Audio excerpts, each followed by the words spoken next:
आज हम बनाने जा रहे झोल। ये एक हिमाचली रेसिपी है। ये डिस्ट्रिक्ट मंडी में ज्यादातर बनाया जाता है और ये खाने में बहुत ही स्वादिष्ट है। और वैसे भी गर्मियों में ये पेट के लिए ठंडक देता है। इसके लिए हमने ली है 2 लीटर लस्सी और मक्की के दाने। मक्की ये कच्चा वाला भुट्टा है, भुट्टे से हमने दाने निकाल लिए। ये बिल्कुल कच्चे हैं इस तरह से। इसको हम मिक्सी में ग्राइंड करेंगे। 1 कटोरी चावल है, इसको हमने 2 घंटे पहले भिगो के रखा है। हरी मिर्च थोड़ा सा स्पाइसी बनाने के लिए, ऑप्शनल है, आप ना डालना चाहे तो मत डालो। हरा धनिया थोड़ा सा लिया हुआ बारीक कटा हुआ। अब हम गैस पर एक पतीला रखेंगे, उसमें पानी डालेंगे। 1 कप हमने पानी डाल दिया और इसमें जो ये भीगे हुए चावल हैं ये डाल देंगे। इनको हम अच्छी तरह से पकने देंगे। इसमें ये जो हमने भुट्टे के दाने लिए थे इसको हमने पीस लिया है। अब इसको हम निकाल लेंगे।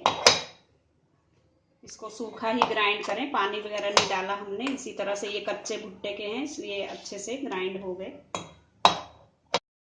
ये चावल हमारे पक चुके हैं। इसको लगभग 5 मिनट लगे पकने में। अब इसमें हम गैस सिम करके ये लस्सी डाल देंगे और इसको चलाते जाएंगे। अगर नहीं चलाएंगे तो ये लस्सी फट जाएगी। इसको अच्छी तरह से जब तक ये उबाल ना आए तब तक इसको चलाते रहना है। और ये मक्की जो हमने पीस के रखा है भुट्टा, ये भी डाल देंगे।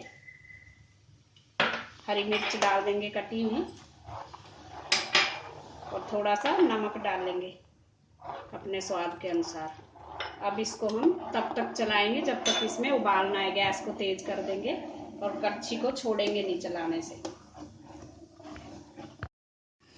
ये हमारे झोल में उबाल आ चुका है। अब हम गैस को स्लो मीडियम फ्लेम कर देंगे। आधा घंटा इसमें पकने में लगेगा और थोड़ा सा धनिया हम इसमें अभी डाल देंगे, थोड़ा सा बाद में डालेंगे। अब इसको आधा घंटा हम पकने देंगे। ये हमारा झोल पक चुका है। इस तरह से होना चाहिए। चावल इसमें बिल्कुल मिल गए हैं, खीर की तरह है। खीर थोड़ी गाढ़ी होती है, ये पतला है। अब हम गैस को बंद कर देंगे। इसको पकने में 25 मिनट लगे हैं। गैस का फ्लेम बंद कर दिया। अब इसको ठंडा होने के बाद सर्व करेंगे। हमारा झोल पीने के लिए तैयार है। Thanks for watching. अगर आपने मेरे चैनल को सब्सक्राइब ना किया हो तो प्लीज कर दीजिए। Thank you.